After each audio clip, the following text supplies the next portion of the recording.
Big Safety Podcast with Vance and Bart. It's a trap. There's no comfort fitting in a fake safety that no one believes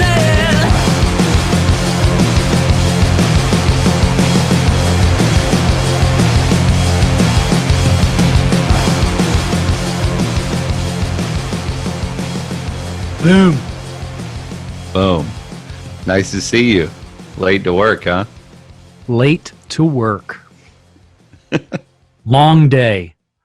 Long day. It kept you at Taco Bell too long. I Register. I was made an example of. I made this one Crunchwrap Supreme incorrectly, and in order to prove myself, my manager made me make 700 Crunchwrap Supremes perfectly. It's kind of the Taco Bell equivalent of writing on the board over and over. I got you. Which, is the kind of punishment that you'd get in school back in the day, which, for those of you who listened last week, is that system that we call education. Well, But now they have, sorry to interrupt, but now they have a screen that it's like a computer screen, touch screen, instead of even a whiteboard at the schools. So you could just do copy paste a whole bunch of times. You wouldn't have to write it. Well, they also have a screen at Taco Bell, so I'm not going to be a cashier much longer anyway. Oh, good. So everything works out. But that education system we talked about last week is an interesting concept. The idea that education, that word, there's like a lot tied up in that, as we found, and I still don't think we quite got to the core of it. But I think for the most part, education is this never-ending process of learning and expanding your mind, and it's not just working backwards from being a good citizen. But if we do have education and fix that system, what does that look like? Like, let's follow that down, right? So, like everything we talk about, the calculation problem, with it being a government run system, is they don't know where the resources should be allocated for society. What people, what companies, what everything wants, they don't know. There's no price index. And there's no matter, let's just pretend like everybody in government has, every single one of them has the purest intentions. Okay. But granted, it's a government-run education system. The calculation problem is there anyway. Even if they were super smart, they just could not read the market. There's no indicator. Therefore, let's throw that out the window and let's say private school.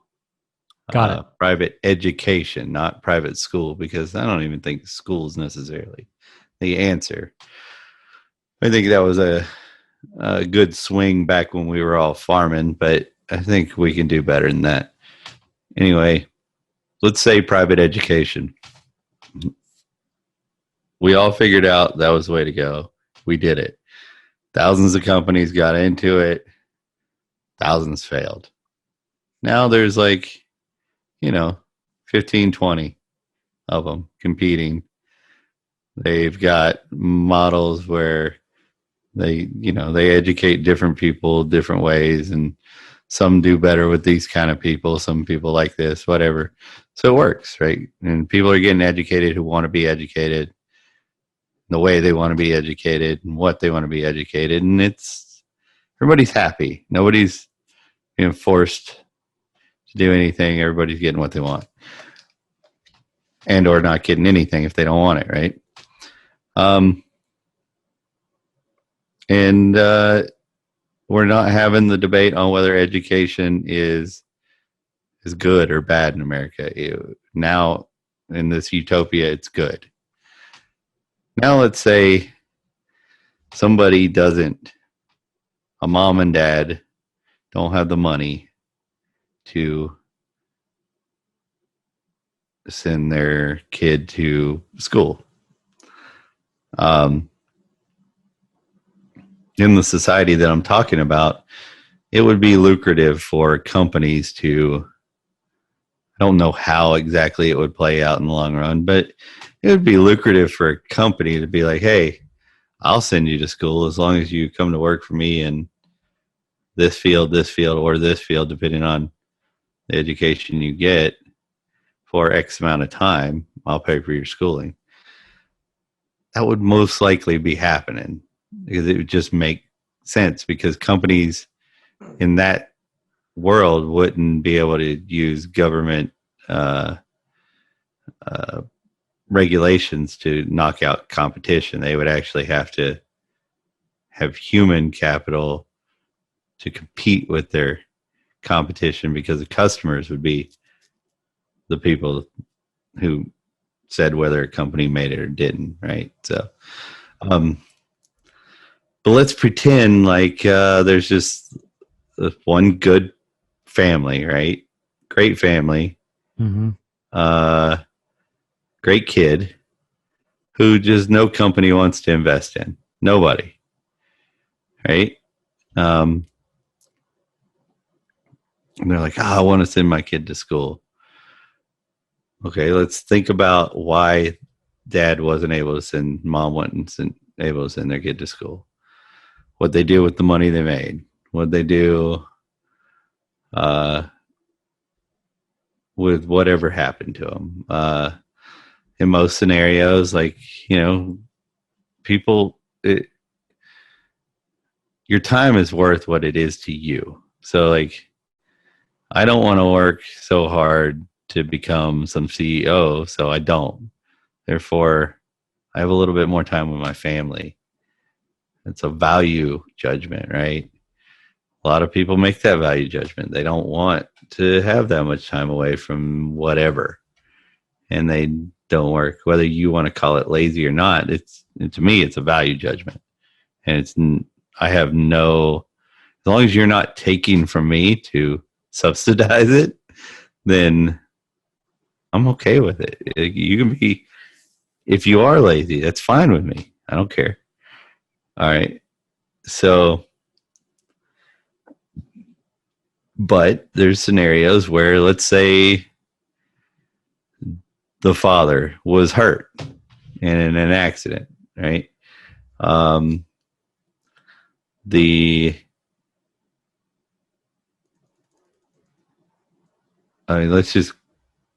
There's so many things that would, in a private market, would probably pay for this kid to go.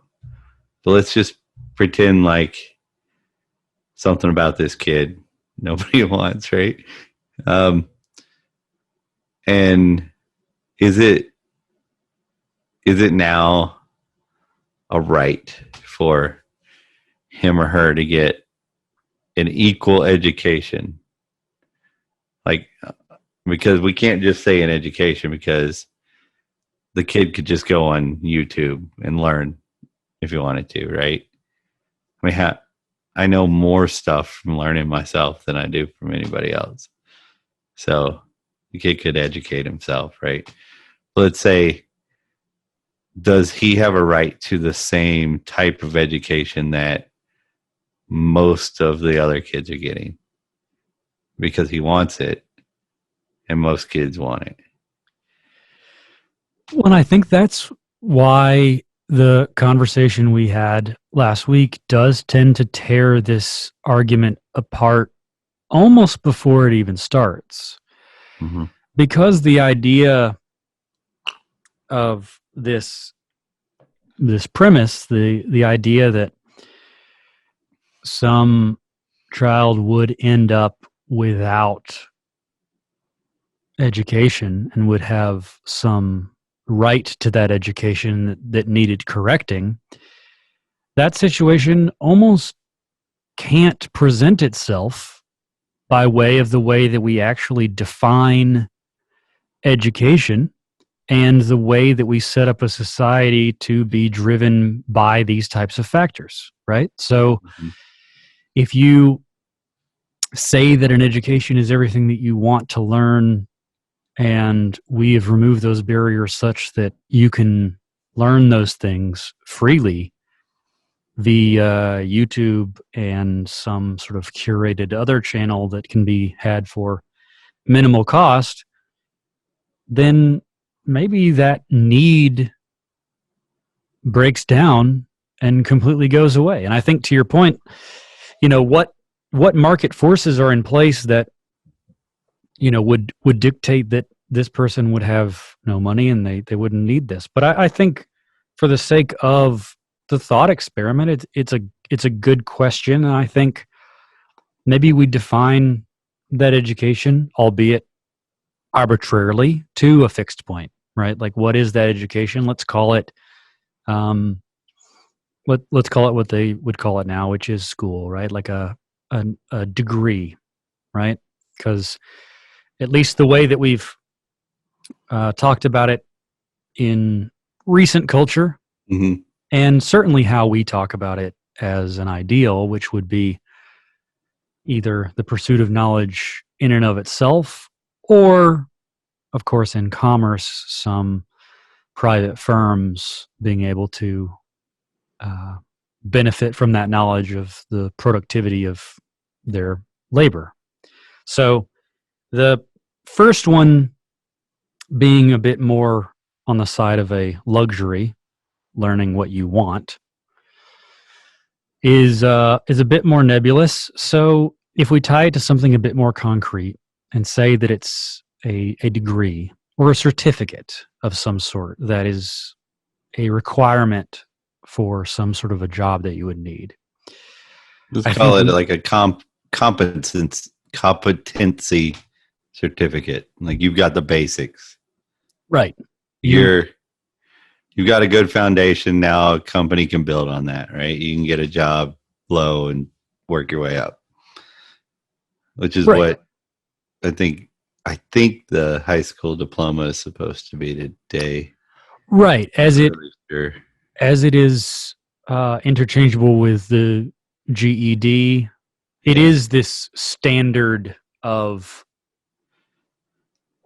or meant to be, I guess. Yeah. I'll say is meant to be the standard of, you can now enter the workforce or continue, but Yeah. we've we've done what we think is Yeah. necessary.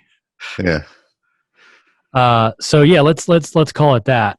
Um, if you are not in a position where a company would be incentivized to pay for that in exchange, and your parents have not been positioned to provide that on your behalf as a dependent of theirs, do you have a right to it? And no school was willing to let you work for it at the school. I mean, think about all the things that would happen to let you get that. But uh, for the sake of the argument, because we could go through so many scenarios that could fix this situation where this kid could go. Um, well, let's pretend like that didn't happen.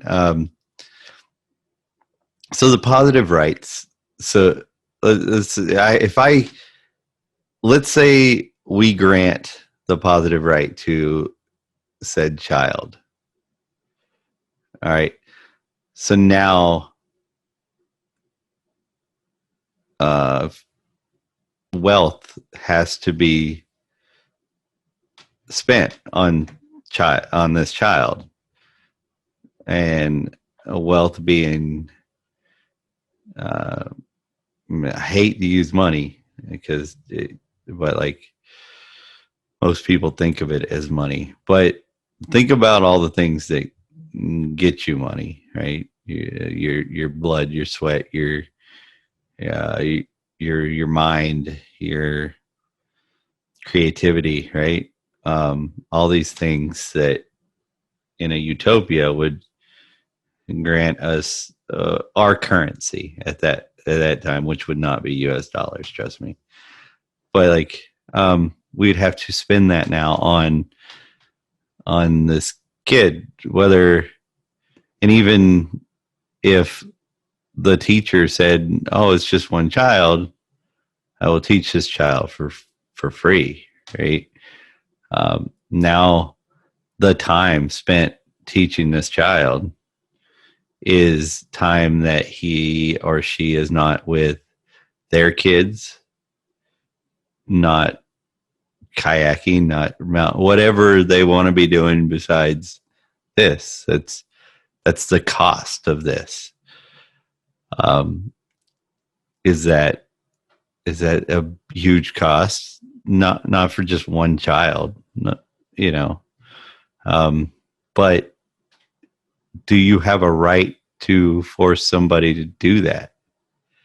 Because if we grant this kid that, we are saying this will somebody will pay for this, and we're gonna make somebody pay for this if nobody just volunteers to. And we've already established nobody's going to volunteer to, because that's why we've gotten to the point we have to make people, right? Or the free market would have handled it if somebody volunteered. So now we are forcing somebody to do whatever, right? And we're not even factoring in like the waste of government or whatever. We're saying this is in a utopia that does not have forced coercion at this point, and we're going to introduce it for this child.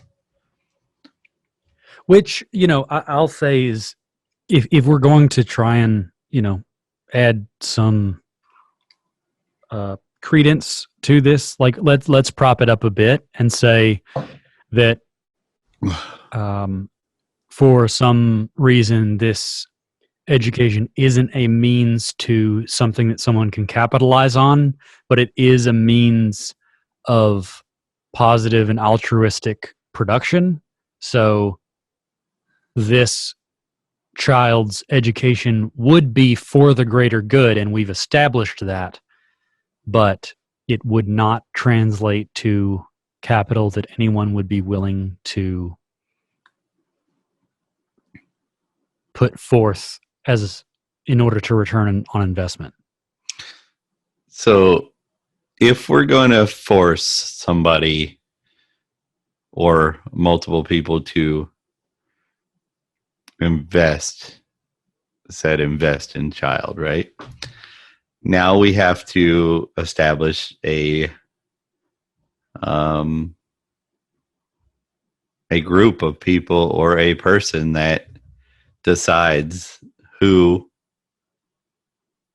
pays for this, and a enforcement something, what an agency that makes you do it because you don't want to, right? We've already established we don't want to pay for this kid because nobody did it freely, right? So if we're going to educate this child to a standard that this person or group of people is paying or is allocating the funds for that they've stolen from somebody else, what interest do they have to educate the child to a free market mind?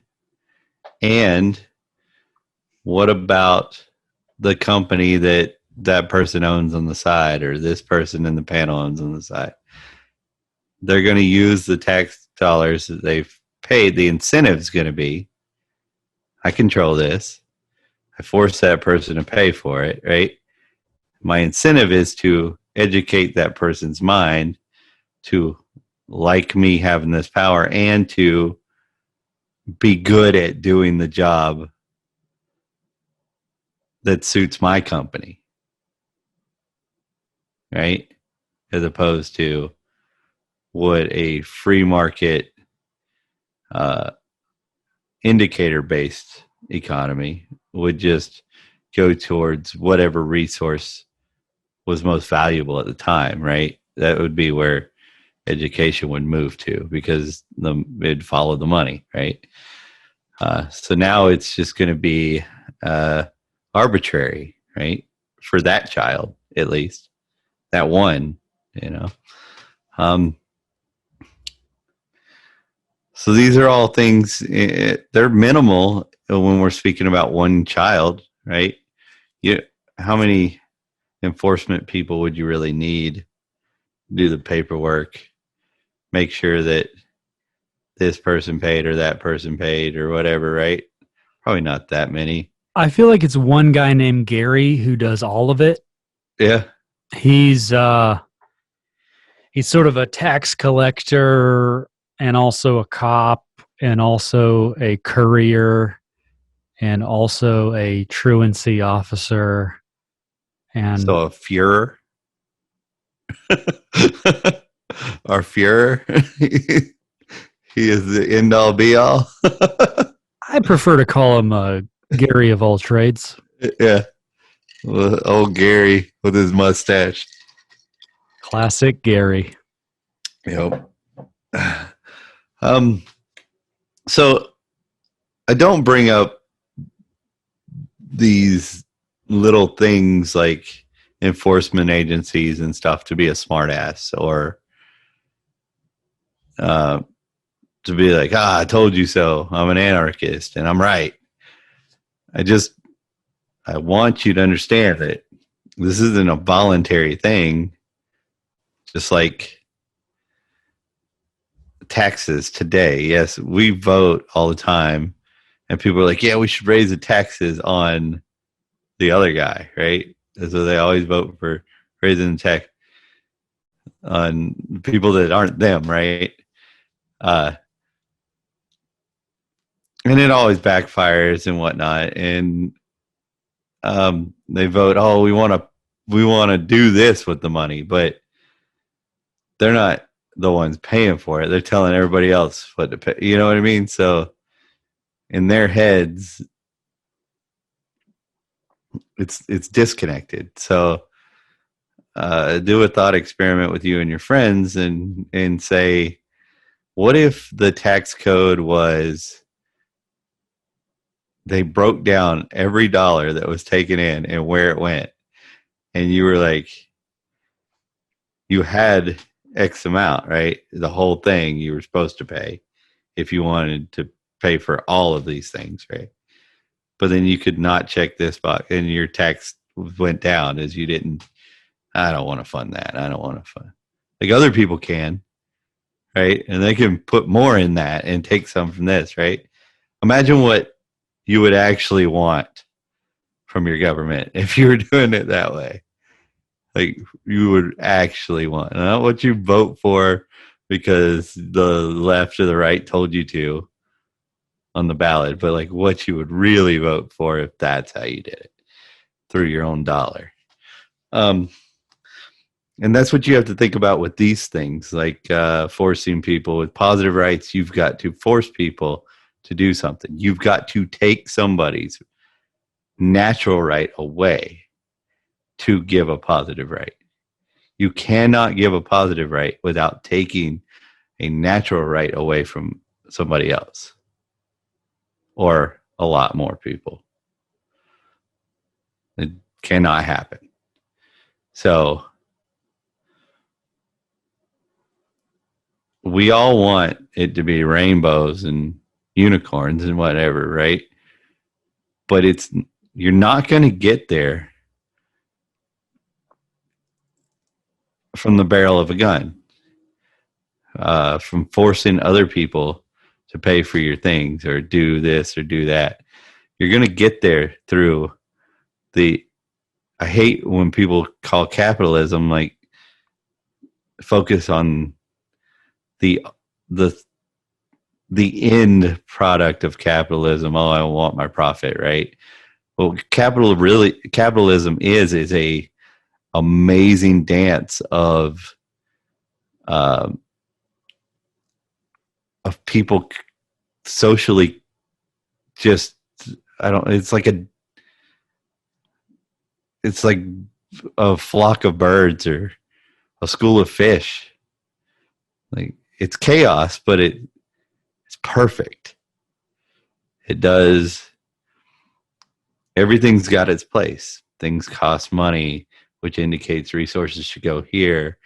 Yes, we want to use aluminum to build this, but aluminum's too expensive. People aren't going to pay for it that much.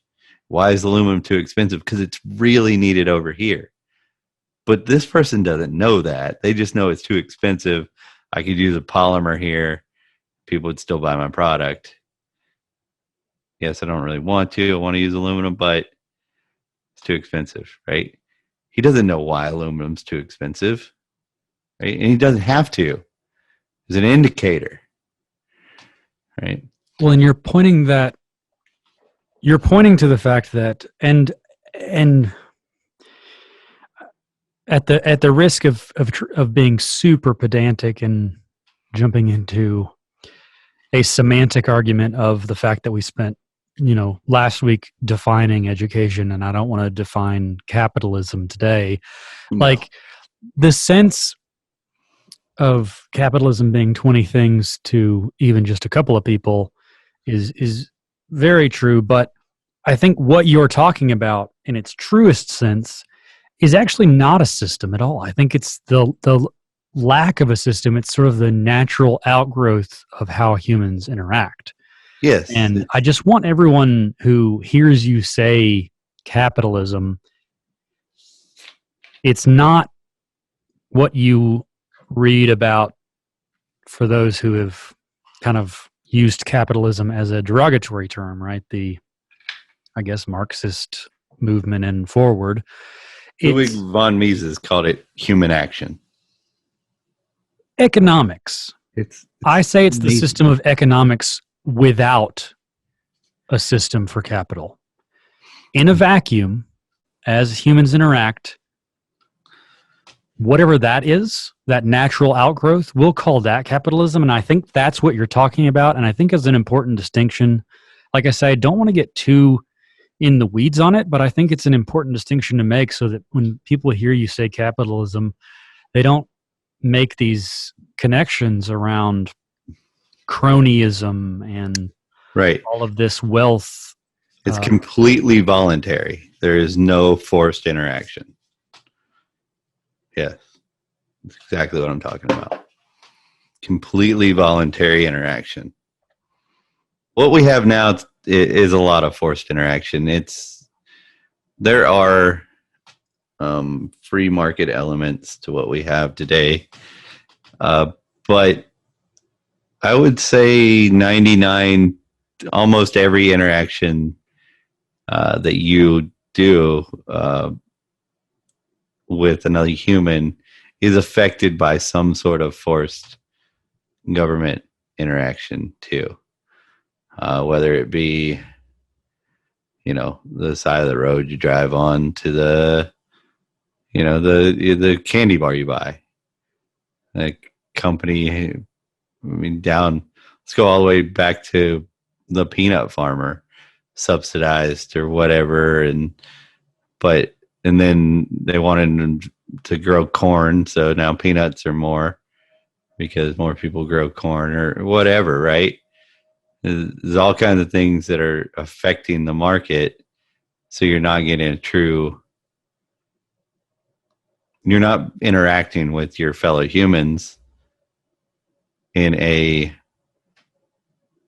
an organized dance that you should be, because you're getting the wrong indicators. Therefore, you are taking resources from where they really need to be to make humanity a better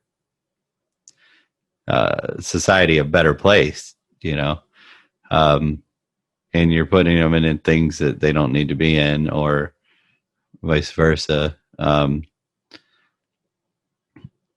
whole goal of what we do today, talking about positive, negative rights with education, is to remind people of that and get us back to a more a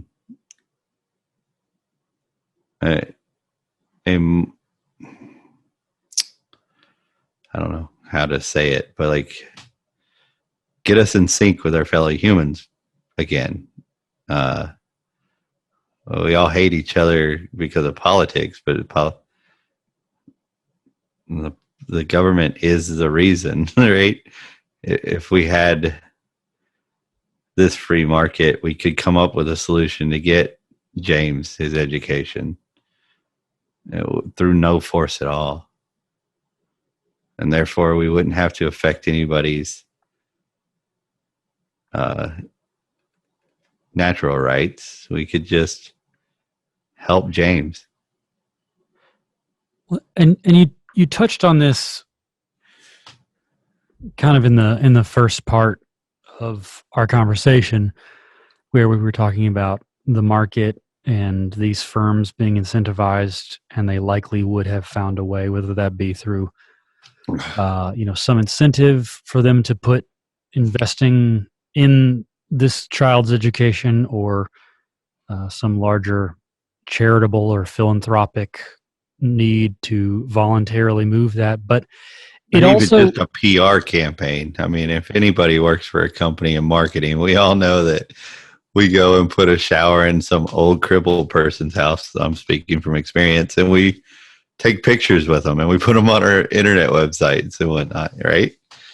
So, but I think we can step back a step even further than that and analyze the idea that in this society, and I know that you cringe at the word too, money, right? Yeah. It's such an interesting word. In this society where things are properly resourced and things are going where they're supposed to go because the market is flowing freely without this forced interaction, and things moving without being kind of naturally there, and things are, in the ideal that we talk about, this utopia.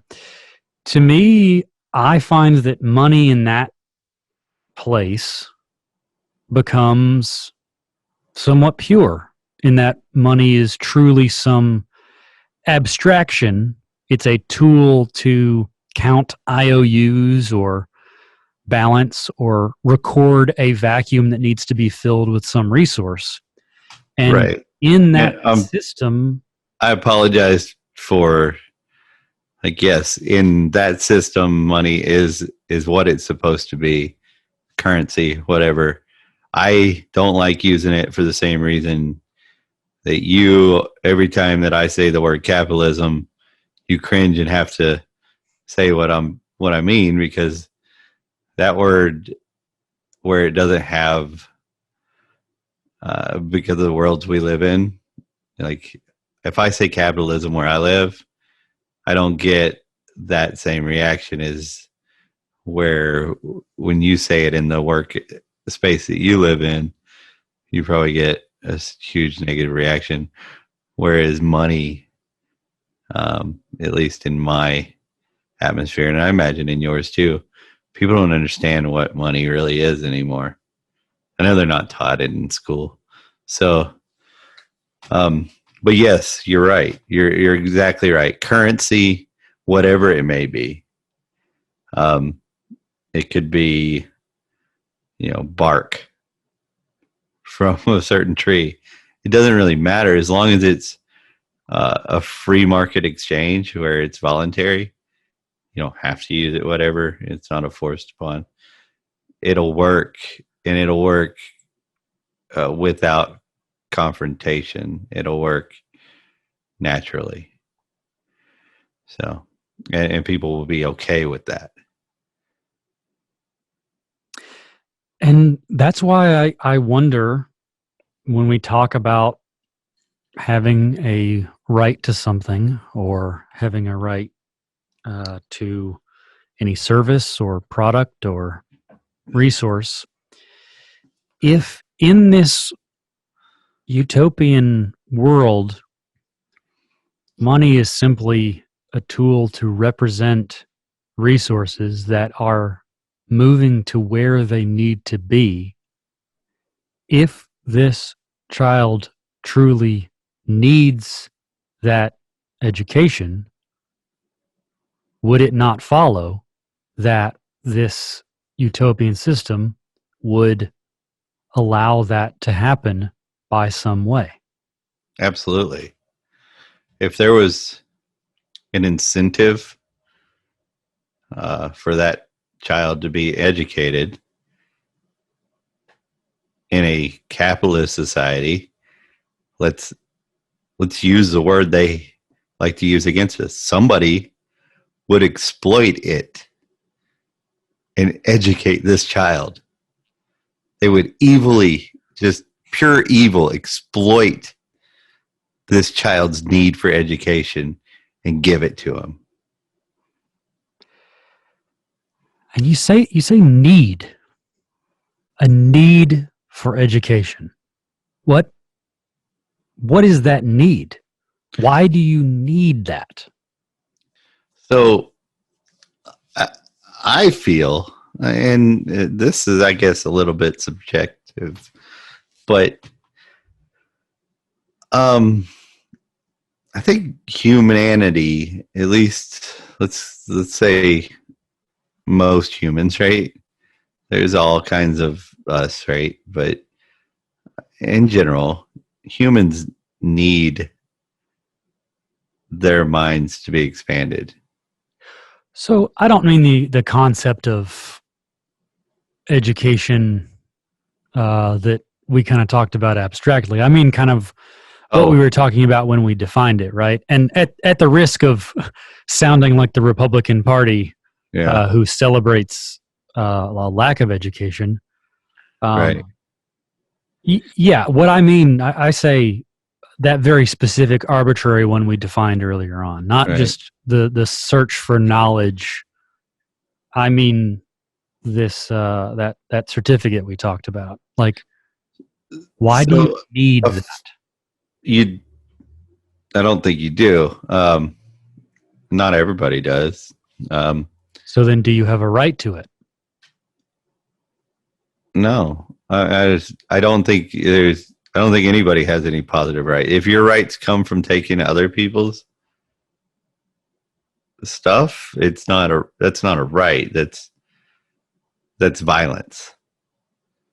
So it's violence upon peaceful people. I'm not going to condone it in any manner. But let's say that company, the money's flowing and that resources are allocated to where they need to go, because at this point there is a free market. We've got two different ways to go. We've got force people and create a government and start manipulating market forces, or the railroad company is developing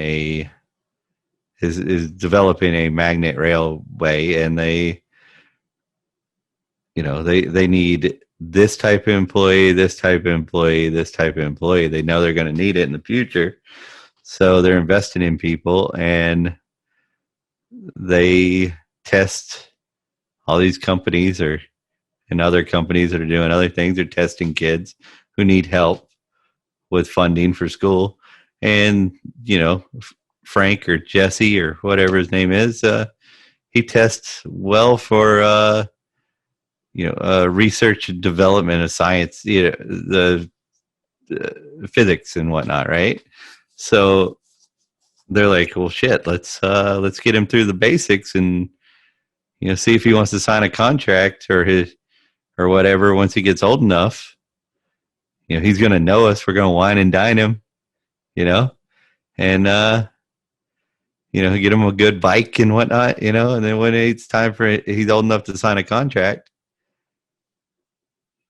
which in a free market society would most likely be when you are capable of moving out of your parents' house.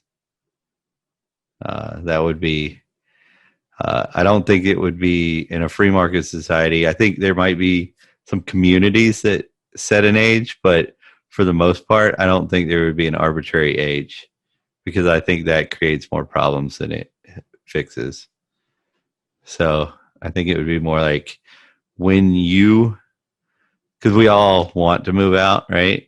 We all want our freedom and whatnot. And, today everybody just stays in the house and moves down to the basement. But in a society where your kid can afford to move out because resources are allocated correctly, you're not going to let your kid fucking live in your basement forever, right? So if he can do it, he's going to be out, right? Anyway, so I think that's probably where it would be, like with sex and all the things we don't really want to get into, but I think it would be right about there. So it sounds like, just to kind of put a bow on this, it sounds like to me that the question that we pose of, do you have a right to an education, even when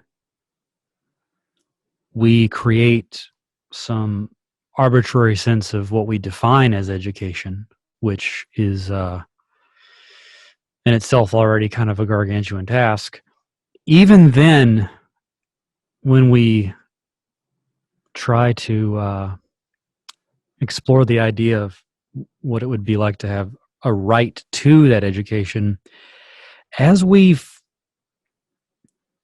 fix money, as we fix the incentives, as we fix all these things, that just seems to go away as a natural result of those things being repaired, and shows that it seems to be just a symptom of the problem and not actually the problem. So the kind of TLDR is that you do not have a right to that education, but You also shouldn't have a need.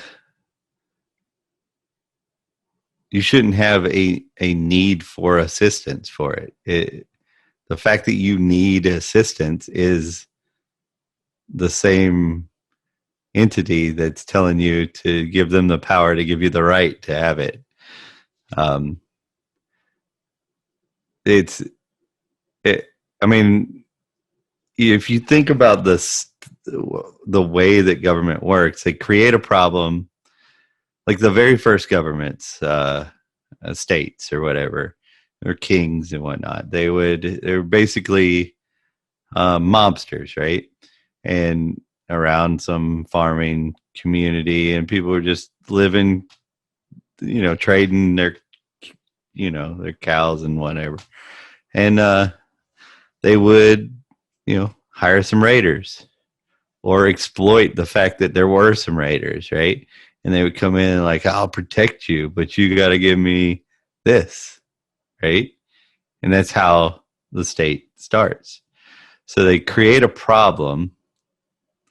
They say they're the answer, and then they take your stuff away from you, and then you've given them that power now. And now they take a little bit more. They create another problem, and then they say they're the answer.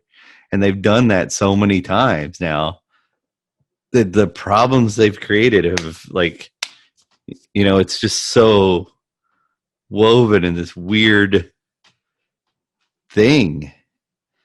And the people just don't know what the problem is, because the problem can't be the United States government. We're the free nation, right? Red, white, and blue. Government's there to help us, right? That's what it's there for. Like, anytime we have a problem, why, I can't tell you how many times I hear it. Why'd they let that happen? Well, the government wasn't even involved in it. Well, there should have been a law against it. Well, I mean, nobody would have been there if it wasn't for the government, right?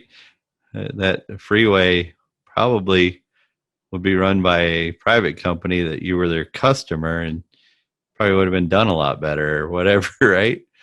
The system would have been figured out by now to make this shit work. And for cheaper. But why didn't they do something about that? Oh, I can't believe that those kids got to shoot it. They were wearing trench coats. Like somebody should have done something. Who? Who are you talking about? The government or society should have done something, right? Society shouldn't have sent them to a school that their only objective is to make sure that kids are docile to authority and sit down and shut up. It should have been there for them. I mean, if these kids' minds were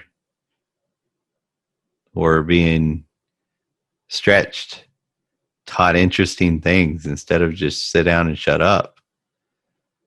I'm sorry, but the sit down and shut up crowd, they're not the ones that go out and innovate. They're the ones, they tend to be the ones who,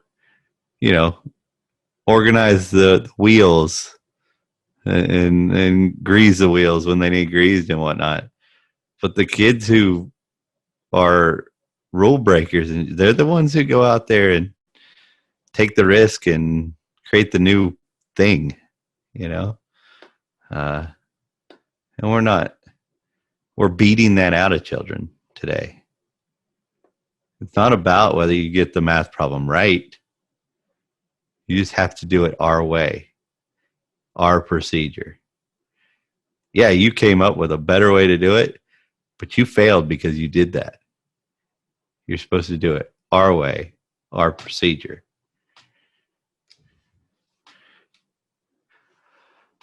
So when we talk about the state that came from these raiders that's now so far removed from that history that we don't know a time that existed before these things. Yeah. And we simplify the cause and effect of some of these things. It sounds like even the idea of these needs arising and them not sorting themselves out naturally is likely due to a process and a system that is unnatural and is not moving with nature. It is moving in a synthetic and manufactured way, and means that these needs only come about and are not solved by this state and this entity. So when I think about the need of education, I have to imagine it's not at all alone in being a need that arises that never should have because of this synthetic and manufactured need. So when we think about needs becoming rights as we talk about them, what do we have a right to? We have a right, a natural right to not be interfered with, to not be taken from, to not be violated in any violent situation. We have a right not to be forced to interact with someone or something. These are rights that we're born with. These are rights that are real. These are rights that existed naturally. And that's what the state does, is takes away those rights and distracts you with these fake positive rights, and then justifies taking away more of your actual rights with the need of these fake positive rights that they can manipulate arbitrarily through whatever swipe of the pen they want at any time to make you into the what the fuck. I mean, even me, think about what I was before I was Michael Malice would say red pilled. He's been doing the pill thing a lot lately. But like in my core, I was this, but I didn't know what this was. I wasn't educated on it, right? I just knew that it was what I thought was the better way was really wrong. I knew it, but I didn't know why. But now I do.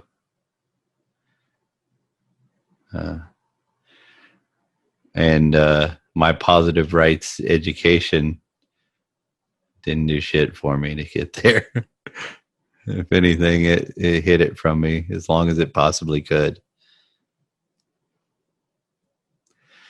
And if I can say one positive thing about my positive rights education I got, was I got a really good education on how to manipulate the people in power to think that I was subservient to them.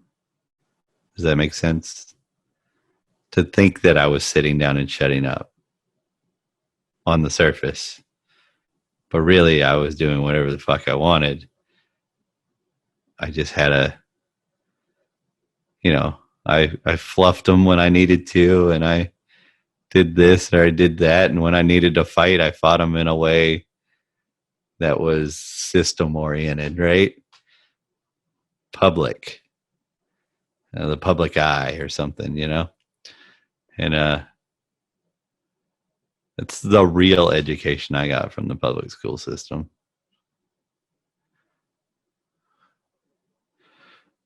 So what's next? I shouldn't have to do that though. I'm sorry. What's next? Yeah. For me, for society, where are we going here? I mean, in our thought experiment, what's next is, the sky is not the limit. In a free society, think about it. We could be, who knows what we'd be? I know private property would be a big deal in it, but property would be different too. So many things would be different. Homes, technology, our life experiences. Imagine for what are they called? These people that think that consciousness will be transferred to robots pretty soon. They're calling themselves something. It's a little bit, it infiltrated the Libertarian Party a little bit, which is fine. But without these stupid regulations that are stopping people from doing things that there's obviously some sort of market for, there's some sort of resources that people want to be allocated to that. Well, where could we be with that? Maybe they could be right by now, or maybe we could live forever in a computer or whatever, or at least our consciousness. Think about the advancement of technology. If somebody's mind that's learned up to this time, when their mind starts to fail, could go into something where,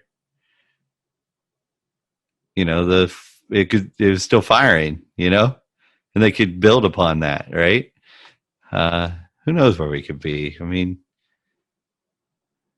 I read a book not that long ago that was just talked about the FDA, and without it, she predicted that, as a female writer, she predicted we'd live 15 years longer today if it would have never existed on average. So, she has a lot of evidence in that book to support it. So, I mean, I can't imagine, when I look at things that the government is heavily involved in and things that they're not heavily involved in, and see the difference in the growth of that. And then I go back and I see how heavily involved is it in the thing that they're less heavy. And I realize how heavily they're involved in that, slowing it down. And there's still that much growth in it. I can't imagine where we'd be today. I mean, we're talking about problems of education. Hunger is pretty much done around the world. But the problems that we should be having today are probably high-end luxuries that we have today. You know what I mean? Like,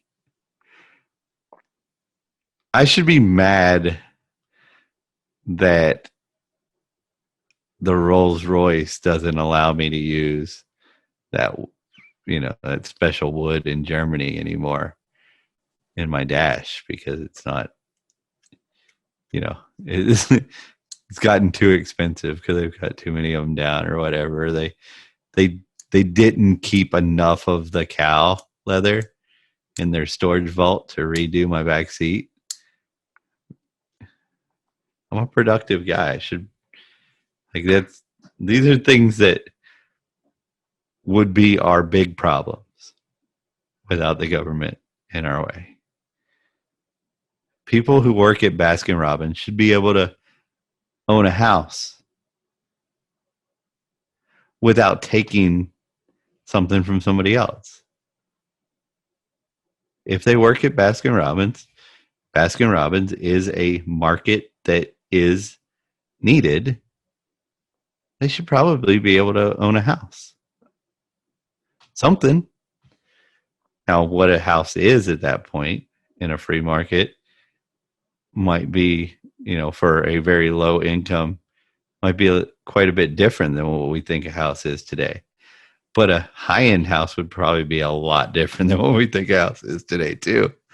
The fact that I spent $400,000 on this house and the technology to build it's no different than my parents' 1988 house, except that the wires are different colors in the walls. They're the same fucking wires. They're just different colors because the code changed. The fucking colors in Georgia. The same goddamn wires, though. In fact, they're better because there were more copper in those ones. You lay out an interesting thought, because you talk about the house moving down to meet demand, but also moving up. Yeah. It's this interesting way of looking at the narrative. Stop me if you've heard this one. The rich are getting richer and the poor are getting poorer. And I think that's in itself not necessarily a bad thing.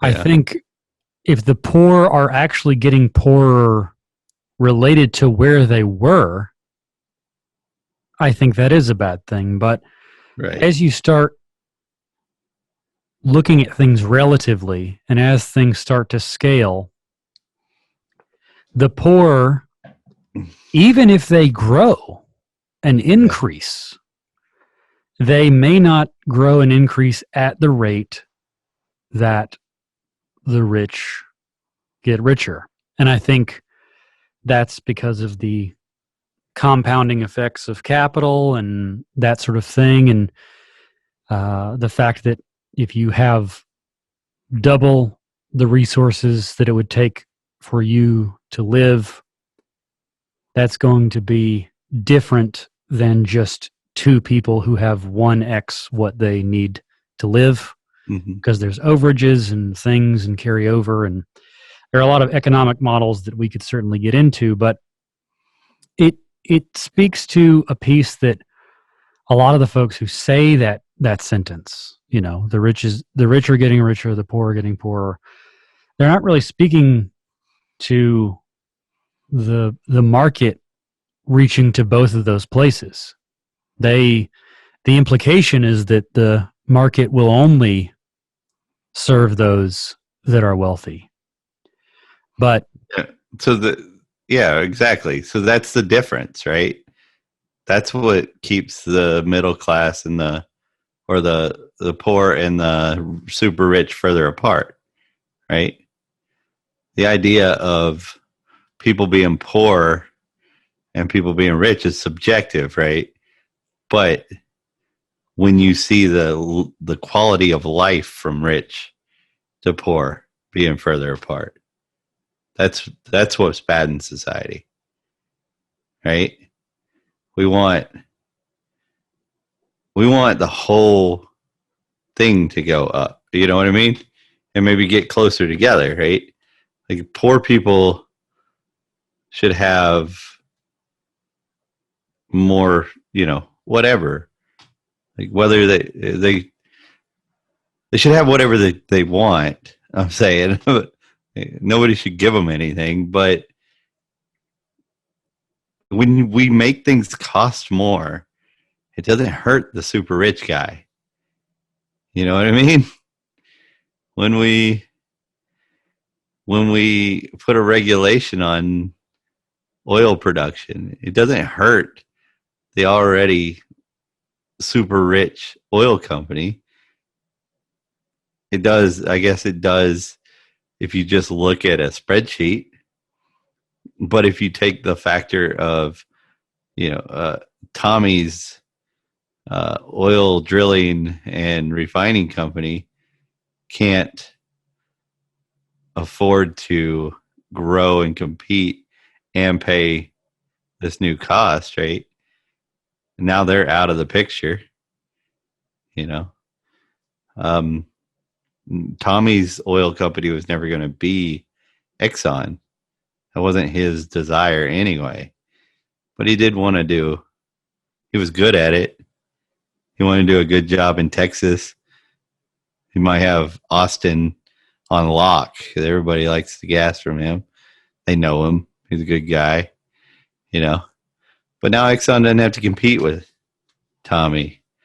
Therefore, they don't have to make their customers that happy either, because they just knock the competition out.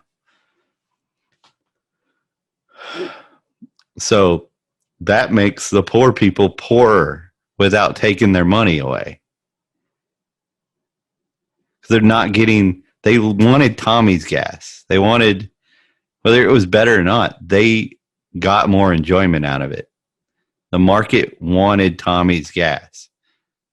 But Tommy can't afford to do the overhead because of the new regulations. Therefore, you're going to get Exxon's gas, and we don't give a shit what you want.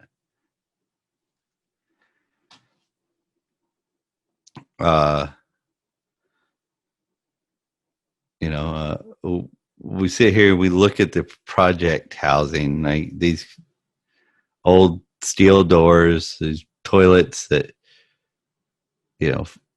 keep running, and I mean, think all the electrical problems, they're just cockroaches and shit like that in them, right? And how much is that costing society to put these people in these horrible conditions? A lot. Regulations and all kinds of things. Whereas, before that kind of stuff, there was people buying homes. Now, the technology was different back then. What they'll try and trick you with is like, oh yeah, but back then these people were sleeping in 1-bedroom houses, families of 5. Well, yeah, no shit. So was like the upper middle class was doing the same, was doing that too. It was just a little bigger 1-bedroom house. But yeah, we were all fucking doing that. They it's a little mind trick they like to fuck with you on. They don't take into consideration they don't want you to take into consideration the difference in society today and the resources we have developed despite the government. And Willy Wonka. It's not that long ago that story was written. And that shit was a joke today in my house. Like when my kid's sleeping in my bed and everybody's in my damn bed when I'm trying to sleep, I'm like, fucking Willy Wonka's up in here. But like that was a fucking normal thing. Like grandma, the kids, and slept in the same fucking bed. You only afford one bed. That was normal. Things got tough, but like it wasn't the one bed. That wasn't the tough part. They had a fucking bed. Like they were worried about starving to death and shit. So what we need to do is just stop misallocating wealth, because we've gotten to a point where we are creating so much product, so much wealth. The productive capacity of humanity in the world today is outrageous. Nobody should be needing. Even like the poor people who are so far away from us should be like fine, but it's being sucked out or misallocated so bad that to keep people needing. Because if we don't need, they've taught us to ask the government for things we need. But if we don't need anything, then people are going to start wondering, why the fuck are we paying these people? I mean, Yeah, what are we getting for our money? yeah. So just make them need. And, kill brown people. Apparently, we're doing a lot of that too. In some foreign countries, some, I don't know. I mean, I'm American. I don't really care that much about what we're doing over there. Right?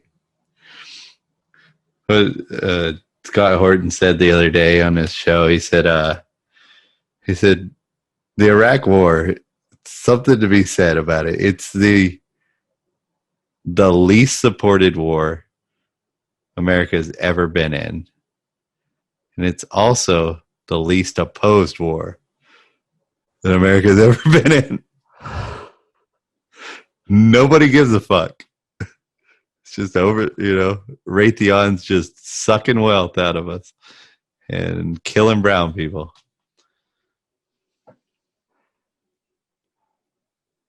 Is Zoom owned by Raytheon? Are they going to shut this down?